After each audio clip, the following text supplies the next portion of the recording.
A graça e a paz, amados. Amém. Amém. Louvo a Deus pela sua vida, pela vida de cada um de vós que aqui está e que aqui veio para juntos celebrarmos nesta manhã esse culto, um culto não apenas em celebração da nossa Santa Ceia, mas um culto de Páscoa, um culto da ressurreição, um culto aonde estaremos aprendendo um pouco mais da palavra de Deus. Eu quero convidar os irmãos a abrirem as suas Bíblias na primeira carta de Paulo aos Coríntios, no capítulo 15. Nós estaremos lendo do versos 1 ao verso 19, e daí compartilhar uma palavra que o Senhor colocou no meu coração, e eu acredito que vai ser muito benéfica neste dia para as nossas vidas. Vamos lá, a partir do verso 1 da primeira carta de Paulo aos Coríntios, o apóstolo escreve da seguinte maneira: Irmãos, venho lembrar-vos o evangelho que vos anunciei, o qual recebestes e no qual ainda perseverais. Por ele também sois salvos, se retiverdes a palavra tal como vos-la preguei, a menos que tenhais crido em vão. Antes de tudo vos entreguei o que também recebi, que Cristo morreu pelos nossos pecados, segundo as Escrituras, e que foi sepultado e ressuscitou ao terceiro dia, segundo as Escrituras, e apareceu a Cefas, e depois aos 12, depois foi visto por mais de 500 irmãos de uma só vez, dos quais a maioria sobrevive até agora, porém alguns já dormem. Depois foi visto por Tiago, mais tarde por todos os apóstolos, e afinal, depois de todos, foi visto também por mim, como por um nascido fora de tempo. Porque eu sou o menor dos apóstolos, que mesmo não sou digno de ser chamado apóstolo, pois persegui a igreja de Deus. Mas pela graça de Deus sou o que sou, e a sua graça que me foi concedida não se tornou vã. Antes trabalhei muito mais do que todos eles. Todavia não eu, mas a graça de Deus comigo. Portanto, seja eu ou sejam eles, assim pregamos e assim crestes. Ora, se é corrente pregasse que Cristo ressuscitou dentre os mortos, como pois afirmam alguns dentre vós que não há ressurreição de mortos? E se não há ressurreição de mortos, então Cristo não ressuscitou. E se Cristo não ressuscitou, é vã a nossa pregação e vã a vossa fé. E somos tidos por falsas testemunhas de Deus, porque temos asseverado contra Deus que Ele ressuscitou a Cristo, ao qual Ele não ressuscitou, se é certo que os mortos não ressuscitam. Porque se os mortos não ressuscitam, também Cristo não ressuscitou. E se Cristo não ressuscitou, é vã a vossa fé, e ainda permaneceis nos vossos pecados. E ainda mais, os que dormiram em Cristo pereceram. Se a nossa esperança em Cristo se limita apenas a esta vida, somos os mais infelizes de todos os homens. Queridos, vamos, antes de adentrarmos na pregação, vamos fazer uma breve oração. Senhor Deus e Pai, é no nome do Teu Filho amado Jesus que nós nos reunimos nesta manhã para celebrarmos, ó Deus, nesta bendita manhã, a Páscoa, a ressurreição, que aconteceu num domingo assim, e nós nos colocamos em Sua presença. Eu particularmente me coloco para que Tu me uses como instrumento para a bênção da Tua igreja, para a bênção de todos aqueles que estarão ouvindo esta mensagem. No nome do Teu Filho amado Jesus, oro e já de pronto lhe agradeço. Queridos, vamos falar nesta manhã sobre o poder da ressurreição. O que envolve este dia, como este poder atua, como este poder atuará em um futuro próximo. Pois bem, a ressurreição de Cristo, eu vou trazer nesta manhã como um tipo, como uma antecipação de tudo aquilo que um dia ocorrerá. Irão ocorrer coisas futuramente, talvez muito mais em breve do que possamos imaginar, que a ressurreição de Cristo passa a ser a figura, o tipo, o indicativo de que o mesmo irá acontecer no futuro. Mas antes precisamos responder algumas questões. O que é a ressurreição? E como explicar a crença nesta doutrina? Até onde vai a abrangência da ressurreição? O que a ressurreição envolve? O que ela toca? O que ela transforma? Como ela precisa ser vista num conjunto todo? E por fim e por último, como ela, o poder da ressurreição, essa ressurreição deve afetar a nossa vida? Pronto, o que é ressurreição? Antes de tudo, ao ler esses versículos, nós nos deparamos nos primeiros com Paulo dizendo que a ressurreição, antes de qualquer coisa, é o cumprimento das Sagradas Escrituras.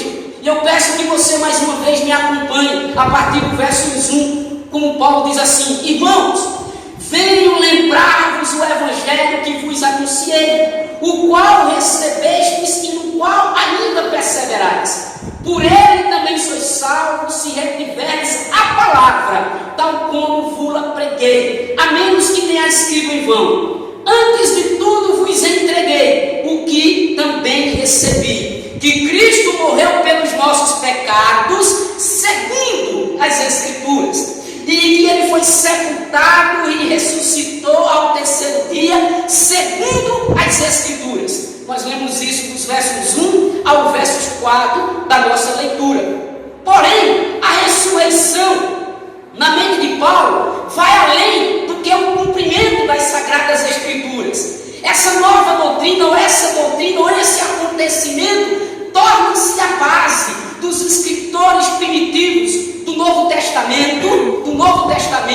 Eles tomam essa doutrina e formam a base do Evangelho ou da sua teologia, para que partam desse princípio, o poder da ressurreição, ou essa doutrina, tendo como base para a pregação do Evangelho. Mas o que era de fato uma realidade para alguns, para outros não era. Quando Paulo escreve esta carta, ou pelo menos esse capítulo, ele tem como objetivo atingir alguns que estão disseminando heresias naquela igreja. No versículo 12 ele diz: ora, se é corrente pregar-se que Cristo ressuscitou dentre os mortos, como pois afirmam alguns dentre vós que não há ressurreição de mortos? Paulo se levanta como um defensor desta doutrina, porque esta doutrina é o cumprimento das Sagradas Escrituras, porque esta doutrina ela torna-se a base para os primeiros cristãos ali no surgimento da Igreja de Cristo, como uma base para o Evangelho, como uma base para toda a sua vida. E ele começa a combater esta heresia. Mas, como nós estamos dizendo, aquilo que é fato e realidade para alguns, para outros não é. Também não é diferente nos dias de hoje. Há muitas pessoas que não acreditam na ressurreição, até acreditam num Jesus histórico, até acreditam em um homem chamado Jesus de Nazaré, que viveu na Palestina, porque a história prova isso, a história conta isso. Mas a este ponto de que ele ressuscitou dos mortos, aí não tem como crer para uma certa parte. E dentro da igreja de Coríntios já estava se disseminando. O apóstolo Paulo irá enfrentar este mesmo problema quando ele escreve a carta a Timóteo, né? A segunda carta a Timóteo, capítulo 2, versículo 18. Paulo também combate essa heresia. Himeneu e Fileto se desviaram da fé e estavam propagando que a ressurreição já havia acontecido, que não era bem assim, que não havia uma ressurreição. Então, Paulo se levanta como um defensor desta doutrina. Mas eu quero dizer o seguinte, que para descartar este fato, ou esta realidade, os céticos, aqueles que não acreditam, aqueles que dizem, não é bem assim, eu até acredito em Jesus histórico, mas em um homem que ressuscitou dos mortos, não dá para acreditar. Estes precisam responder a uma série sinceros, se eles analisarem pelas provas históricas, não é? Eles precisam tomar muito cuidado com aquilo que eles estão defendendo como uma negação. Por exemplo, eles precisam responder o seguinte: por que o cristianismo surgiu com tamanho poder? Por que nenhum outro grupo de seguidores messiânicos afirmou que o seu líder ressuscitou dos mortos, mas este grupo particularmente o fez? Eles precisam responder essas questões. Outra questão: se nenhum outro grupo judaico adorou um ser humano como se fosse Deus, o que levou este grupo a agir assim? Senão o fato de terem presenciado alguma coisa sobrenatural, alguma coisa extraordinária, alguma coisa fora do comum. E como explicar as centenas de testemunhas oculares da própria ressurreição? O apóstolo Paulo ele continua, e ele vai dizer que essas testemunhas ainda continuavam vivas, e continuaram vivas durante décadas, e publicamente continuavam sustentando esse testemunho. Eles foram testemunhas oculares, não tinham como negar que eles viram Cristo subindo aos céus, que presenciaram um túmulo vazio, que presenciaram Ele, caminhando com eles durante 40 dias em aparições. Então, como negar essa fé? Na realidade, eles sustentaram esta fé, esta doutrina, até em face de morte, porque eles criam nisso, não é? Aí, a partir do versículo 5, ele vai dizer assim, olha, depois que ele explica que é, segundo as Escrituras, esse fato, esse acontecimento, ele vai dizer: e apareceu a Cefas, e depois aos 12, depois foi visto por mais de 500 irmãos de uma só vez, dos quais a maioria sobrevive até agora, pois alguns já dormem. Depois, ele diz, foi visto por Tiago, que era o irmão do Senhor, mais tarde por todos os apóstolos. Como negar isso? E eles sustentavam, porque eles presenciaram isso. Então essa comunidade primitiva, eles presenciaram algo extraordinário. E os céticos precisam responder estas perguntas, se eles forem sinceros consigo mesmos, não é? Pois bem, portanto, como continuariam crendo no Messias, aquele que veio para salvar o seu povo, aquele que veio para colocar uma ordem naquilo que estava fora? Como continuar acreditando no Messias, que tem uma morte vergonhosa de cruz, que tem uma morte como um criminoso, como um assassino? Como continuar acreditando num homem desse? Se não pelo fato de terem visto o que viram. Eles viram Jesus Cristo ressuscitar dos mortos. Então, tudo isso, o poder da ressurreição está envolvendo estes homens, sabe? Então, o poder da ressurreição está atuando firmemente aqui. O que eu quero dizer também é o seguinte, que eles continuavam crendo, porque o poder da ressurreição os habilitavam de fé, de força, de coragem e de esperança.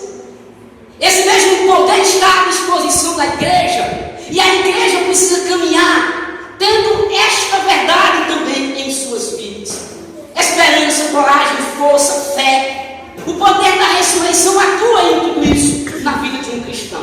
Pois bem, os primeiros discípulos, eles não tinham dúvidas. Eles pregavam um Jesus vivo e presente entre eles. Foi nesse poder, no poder da ressurreição, que eles enfrentaram o Império Romano, que eles enfrentaram os Césares da vida, cada um no seu próprio tempo. Eles não se importavam com o que eles pudessem fazer, porque eles acreditavam no poder da ressurreição. Eles viram uma coisa que muitos outros não viram. Eles viram o Jesus ressuscitado. Queridos, foi no poder da ressurreição que a igreja sempre venceu todos os seus inimigos e perseguidores. Sendo assim, o poder da ressurreição transformou Paulo em um ferrenho esse Paulo, que na realidade era um ferrenho perseguidor. Ele vai dizer isso aqui no versículo 8. Veja como ele diz, olha: e afinal, depois de todos, foi visto também por mim, como por um nascido fora de tempo, porque eu sou o menor dos apóstolos, que mesmo não sou digno de ser chamado apóstolo, pois, persegui a igreja de Deus. E depois, nos versículos 10 e 11, ele explica que torna-se um defensor desta doutrina, deste fato, desta realidade. Ele teve, o próprio Paulo, um encontro com Jesus na estrada de Damasco. Ele viu o Cristo ressuscitado, ele ouviu a sua voz. Então, ele torna-se, e olha, ele era um ferrenho perseguidor, mas ele se torna. Se você ler os escritos de Paulo, você fica encantado como ele defende essa doutrina. E não importa, ele vai para os berços filosóficos e defende essa doutrina, não é? Que na realidade, se falando em termos ainda de hoje, é ridícula, é inacreditável. Mas para aqueles que têm um encontro, sabem que é real, sabem que é verdadeiro. E ele não se envergonhava de defender isso, de ser um defensor desta doutrina, sabe?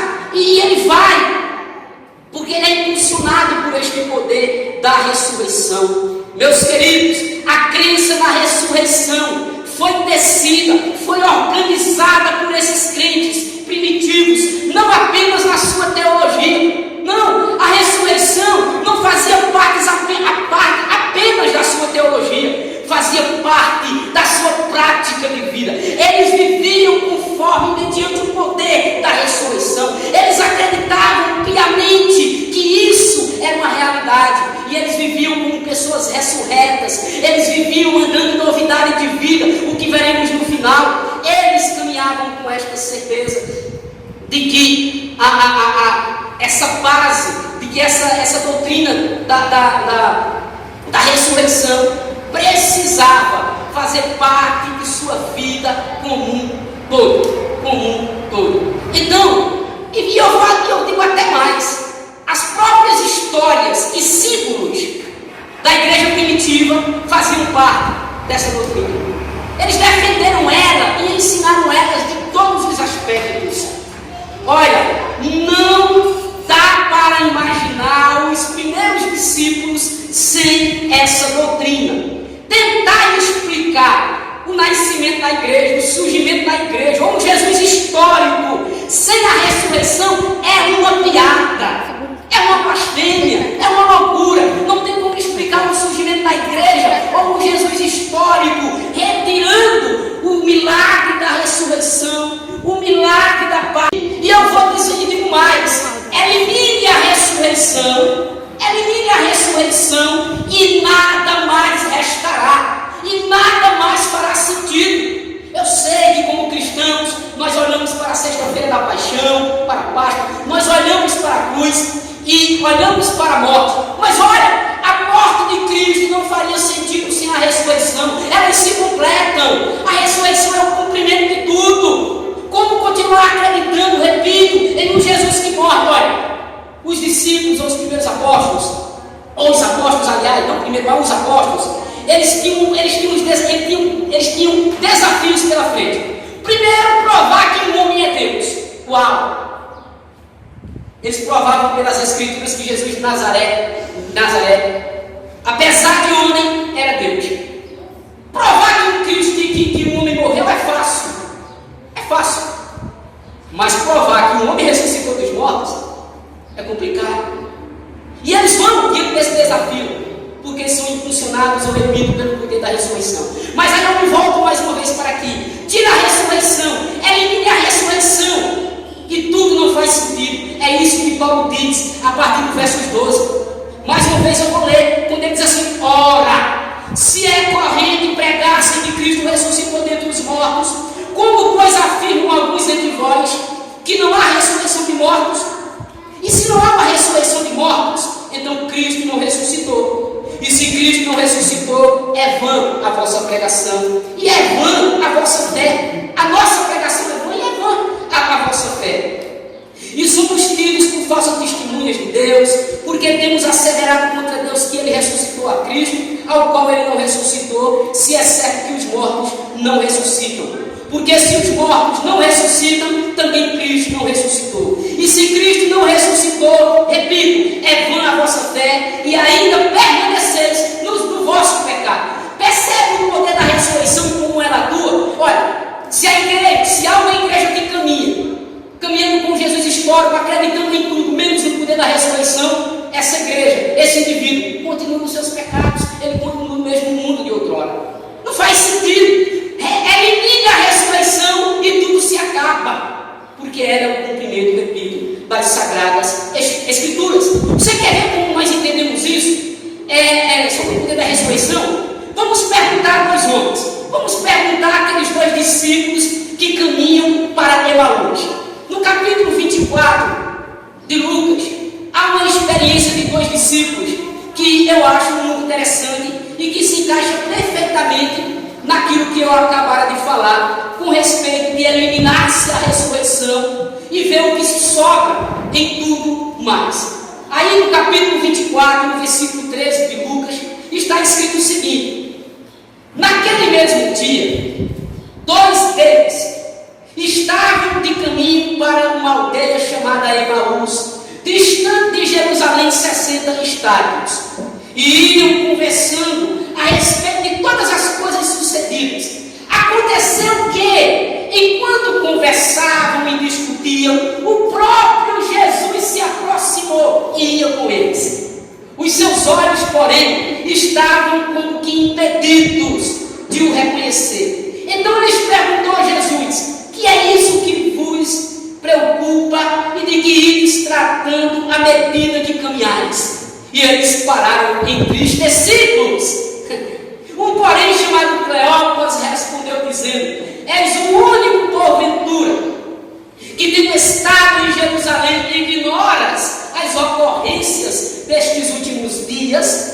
E lhes perguntou quais. Olha, Jesus perguntou: quais são esses acontecimentos? E eles vão explicar o que aconteceu a Jesus o Nazareno, que não é mais, que era um varão profeta, poderoso em obras e palavras diante de Deus e de todo o povo, e como os principais sacerdotes e as nossas autoridades o entregaram para ser condenado à morte e o crucificaram. Ora, nós esperávamos, não esperamos mais, que fosse ele quem havia de redimir a Israel. Mas depois de tudo isso, já é o 3º dia, desde que tais coisas aconteceram. Mais uma vez eu me volto. Queridos, elimine a ressurreição, elimine a Páscoa de sua vida, e nada mais faz sentido. O que vai sobrar é uma história trágica e inacabada. É o que sobra. Por isso nós estamos exaltando nesta manhã o poder da ressurreição. O que é esta ressurreição? Sabe? E quando nós olhamos para a ressurreição, nós adentramos num ponto muito interessante. Mas a ressurreição, ela só significa, ou ela só atuou em um túmulo vazio? Qual é a sua abrangência? Aí eu repito, o que é que ela toca? O que é que ela envolve? O que é que ela transforma mais? O que é que ela representa mais para nós hoje e para dias futuros? Pois bem, a ressurreição tem alguns significados que abrangem muito mais do que um túmulo vazio. E eu vou lhe dar um exemplo. Jesus somente depois da ressurreição, ele vai declarar que todo o poder lhe foi dado no céu e na terra. Mateus 28, 18. Eu não discuto aqui que Jesus, como Deus, ele reinava sobre todas as coisas. Mas agora um homem como Deus também reina no céu e na terra. E ele diz isso depois da ressurreição. Isso significa que esse homem Deus, porque eu quero que você entenda uma coisa: Jesus é Deus e deixou de ser Deus, não deixou de ser Deus, ele se manifesta como homem, não é? Nesse sentido, é o que eu quero dizer. Jesus, ele torna-se homem, mas esse homem, depois que morre e ressuscita e volta a ser Deus, não deixa de ser homem. E como homem Deus, ou como filho do homem, ele reina no céu e na terra. Mas ali, ele existe, eu acho isso muito interessante, depois da ressurreição. Isso significa, no meu entender, que Jesus está entronizado como o Senhor do céu e da terra. Talvez você olhe para o caos lá fora e diz: isso não é uma realidade. Quem reina é o diabo. Quem reina é o próprio ser do inferno. Porque não tem condições. Mas eu me digo, podemos não compreender o governo de Cristo, podemos não compreender ou não entender e nem mesmo aceitar o seu governo ou a sua forma de ser o governo hoje de Cristo, mas isso não significa que ele não reina. Ele continua reinando. Mas é aí que entra essa questão da ressurreição no meu ponto de vista. Porque é lógico que precisamos distinguir entre o reino milenar, entre o reino futuro do Cristo em sua plenitude e aquilo que hoje, pós-ressurreição, é apresentado como uma antecipação. Ele reina e no futuro reinará plenamente, de uma maneira absoluta, com todos os inimigos debaixo dos seus pés, como Paulo vai dizer, e ele vai entregar esse reino ao Deus e Pai. Mas ele reina, e o interessante, repito, é que ele o diz depois da ressurreição, porque o homem foi ressuscitado dos mortos, e esse homem que volta ao céu, que volta a ser Deus, não deixa de ser homem. Isso é muito interessante. Sabe, meus queridos, deixa eu dizer, eu vejo isso como uma antecipação do governo seu em plenitude.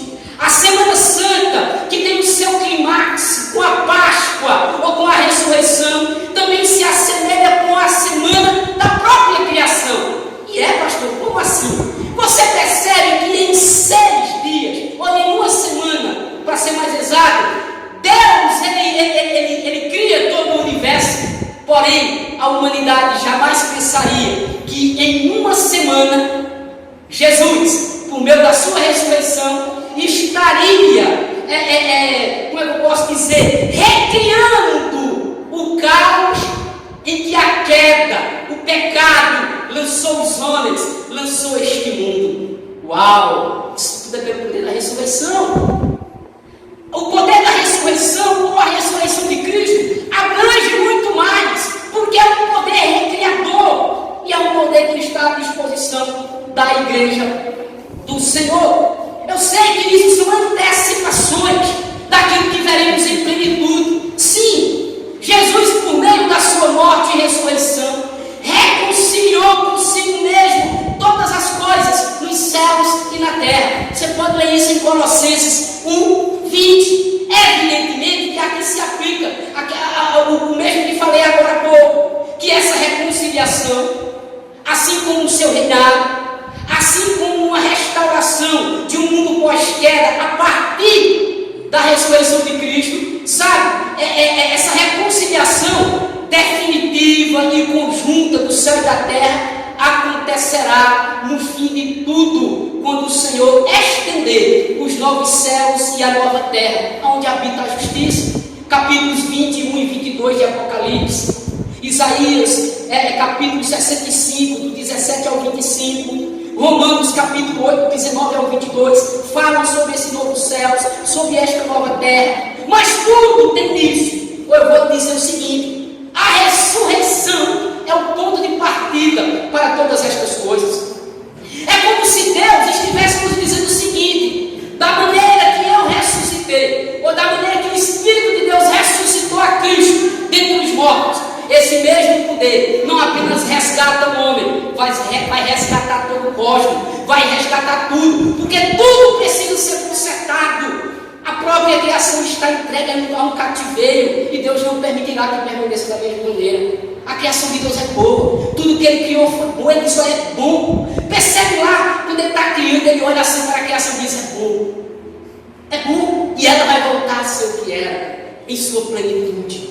Mas tudo isso é um ponto de partida. Por isso eu falei anteriormente que a ressurreição de Cristo é um tipo do que acontecerá no futuro. Pois bem, mas isso são antecipações, certo? Visto que Jesus trouxe, em parte, a esperança futura para o presente.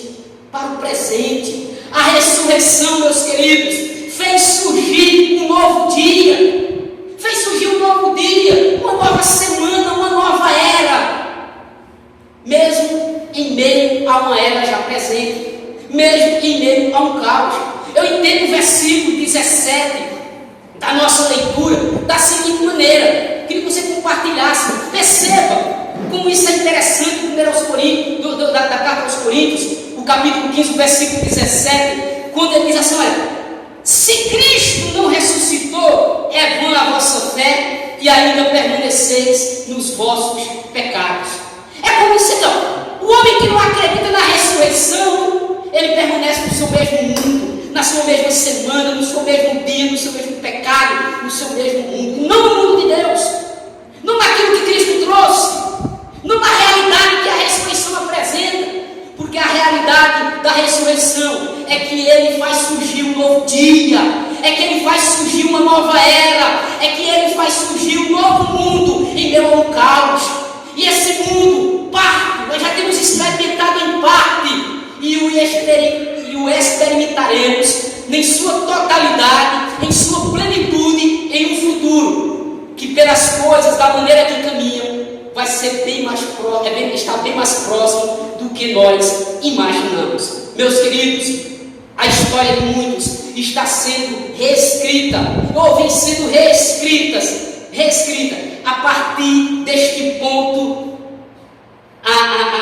da história de Cristo, a sua ressurreição. Ali Ele fez surgir um novo tempo. Na realidade, assim como aquela pedra foi removida do sepulcro, assim como o véu rasgou-se de alto a baixo, a ressurreição, ela abriu uma grande porta na história humana, e ela nos convida nesta manhã a atravessá-la para receber das suas beneficidades, para receber da sua vida, para receber desse poder de recriação.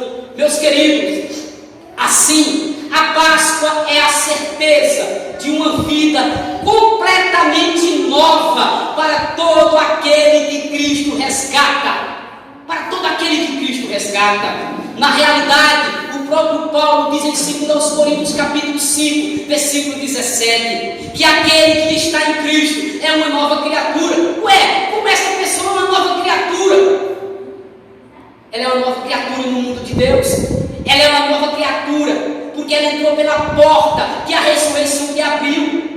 Esse indivíduo, apesar de estar no mundo caído, ele é um embaixador de Cristo, ele é um representante do céu, ele é regido não pelas leis do mundo, mas pelas leis do reino de Deus. É um novo mundo. Estudo que é uma embaixada em um país, vai na embaixada da Alemanha aqui no Brasil para você ver o que rege as leis naquele lugar ali específico, é as leis da Alemanha. É as leis da Alemanha, não as leis brasileiras. O Brasil não manda lá dentro, quem manda é a própria Alemanha. Nós somos embaixadores de Cristo, porque uma porta se nos abriu pós-ressurreição. Um caminho se nos abriu pelo véu da carne do nosso Senhor e Salvador Jesus Cristo. Meus queridos, quando isso acontece, é porque o indivíduo, ele é afetado positivamente pelo poder da ressurreição. É por isso que ele é uma nova criatura. É por isso que ele foi recriado. O que seria nascer de novo? Senão a recriação do alto, senão a recriação pelo poder da ressurreição. Surgiu uma nova criatura, como eu, como você, é vida dos mortos. Entenda isso, meus queridos. O que eu estou querendo mostrar com isso é que a ressurreição de Cristo, ela antecipa coisas que nós não paramos para pensar. Como essa colocação que eu estou fazendo nesta manhã, ela representa muito mais do que um túmulo vazio. Muito mais do que um túmulo vazio. Todo cosmo é afetado. Toda vida é afetada. Toda vida é afetada. E isso é muito interessante. Meus queridos, a ressurreição antecipa o futuro na vida daquele que crê em Cristo. É interessante porque nós estamos estudando o Evangelho segundo João, e categoricamente o apóstolo escreve as palavras do próprio Cristo, quando ele diz assim, nós temos estudado e temos visto isso, aquele que crê em Cristo tem a vida eterna. É questão imediata, é uma questão instantânea, não é algo que ele recebe futuramente. Percebe que aquilo que a ressurreição traz é exatamente isso. É exatamente isso. Aquilo que o indivíduo terá em plenitude, como a vida eterna, ele já goza em parte. Aquilo que nós já gozamos em parte, pela ressurreição de uma vida que estava morta, porque nós estávamos mortos nos nossos delitos e pecados, e ele nos ressuscita com Cristo. Percebe que é uma antecipação antecipação daquilo que acontece. Meus queridos, o poder da ressurreição é incrível. A Páscoa representa muito mais do que nós paramos para pensar. Quando eu digo que a ressurreição antecipa o futuro na vida daqueles que têm Cristo, nós precisamos perguntar, por exemplo, ao ladrão na cruz. Nós perguntamos já aos discípulos no caminho de Emaús o que significa tirar a ressurreição da vida deles, o que sobra, uma história inacabada e trágica. Agora perguntemos ao ladrão da cruz, ele que deposita a sua fé no seu último suspiro de vida, olhando para Jesus, diferentemente do seu companheiro ao lado, não é? Ele diz: Senhor, lembra-te de mim quando vieres no teu reino. Lucas 23, 42. Ou seja, para aquele ladrão, ou para aquele homem, um ladrão está na cruz, a salvação se daria em um tempo distante no futuro. Contudo, a resposta de Jesus traz a esperança futura para o presente, apesar de um cenário tenebroso. Expostos na cruz. Mas ele traz o futuro daquele homem para um presente. Jesus faz uma releitura das suas palavras e diz: não, você não compreendeu. Aquele que crê em mim já passou da morte para a vida, já possui a vida eterna. Ele tem em parte, ou pelo menos em parte, aquilo que vai acontecer futuramente com ele. Hoje você estará comigo no paraíso, diz Jesus a ele. Lucas 23, 43. Meus queridos, a ressurreição deve nos encher de esperança. Porque nós não precisamos apenas descobrir o que é a ressurreição. Nós não podemos apenas parar para pensar, por exemplo, no que ela afeta diretamente, mas como ela deve afetar a nossa vida. E aí eu digo, ela deve afetar a nossa vida desta maneira, nos enchendo de esperança. E isso é maravilhoso, porque se nós nos enchermos de esperança e compreendermos que Jesus, como diz o apóstolo Paulo, ele é a primícia dos que dormem. O versículo 20, nós não lemos, mas o versículo 20, ele diz assim: olha, mas de fato Cristo ressuscitou dentre os mortos, sendo ele as primícias do que dorme. O que Paulo está querendo dizer é que a ressurreição de Cristo, ela é um indicativo do que vai acontecer com todos nós. Todos nós que um dia estivermos vivos, quando ele retornar, teremos os nossos corpos transformados. Assim como aqueles que dormem, também terão seus corpos transformados, ou aqueles que morreram. Então isso deve nos encher de esperança. Não é para um cristão temer a morte, não era para se desesperar diante das pandemias ou diante de qualquer outra coisa. Por quê? Nós pregamos aqui a semana passada, nós dissemos que um cristão, ele não passa da vida para a morte, ele passa da vida para a vida, porque isso é o poder da ressurreição. Aquele que está em Cristo é uma nova criatura, ele já entrou em um novo mundo, ele já vive no mundo de Deus, e é isso que eu quero que você compreenda. Meus queridos, o que aconteceu com Cristo vai acontecer com você, o que aconteceu com ele vai acontecer comigo, e eu vou além e retorno ao outro ponto, porque o que aconteceu com Cristo vai acontecer com o cosmos, quando Deus estender novos céus e nova terra. Nada poderia acontecer sem esse fato histórico, sem essa realidade da ressurreição, nada. Ela é todo esse indicativo, é mais do que um túmulo vazio, o que o Espírito de Deus, com o seu poder, fez na vida do Cristo ressurreto. Meus queridos irmãos, nós estamos caminhando para o fim, e eu quero ainda dizer o seguinte, que isso também é a antecipação do que acontecerá com os nossos corpos. O que estava sendo disseminado em Coríntios era para deixar o povo em desespero, porque, como Jesus está dizendo no versículo 18, no versículo 17, ele diz assim: e se Cristo não ressuscitou, é vã a vossa fé, e ainda permaneceis nos vossos pecados, e ainda mais, os que dormiram em Cristo pereceram. Não faz sentido, não é, acreditaram em vão, trabalharam em vão, creram em vão. Por quê? Porque o apóstolo Paulo vai dizer que a nossa esperança, versículo 19, ela não se limita apenas a esta vida. Porque se ela se limitasse apenas a esta vida, nós seríamos os mais infelizes de todos os homens. todos os homens. Meus queridos, a nossa esperança, diz Paulo, repito, ela não se resume a esta vida. Isso é o poder da ressurreição. Se você entender e compreender o que é ressurreição de verdade, você se despojará de todo medo, de todo receio. A ressurreição de Jesus nos afeta positivamente, repito, porque nos enche de esperança. Mas eu quero ainda traçar dois pontinhos aqui interessantes. A ressurreição de Cristo, ela deve nos orientar, deve nos impulsionar, deve nos levar a uma vida de santidade. Um indivíduo, um crente que não entende o caminho da santidade, que não vive em santidade, ele não compreendeu ainda o que é ressurreição. E é isso que Paulo vai dizer também aos Romanos, no capítulo 6, a partir do versículo 1. A partir do versículo 1, quando ele diz assim: que diremos, pois? Permaneceremos no pecado para que seja a graça mais abundante? De modo nenhum. Como viveremos ainda nós, o que para ele morremos? Como é que nós vamos viver no pecado, se nós morremos para o pecado?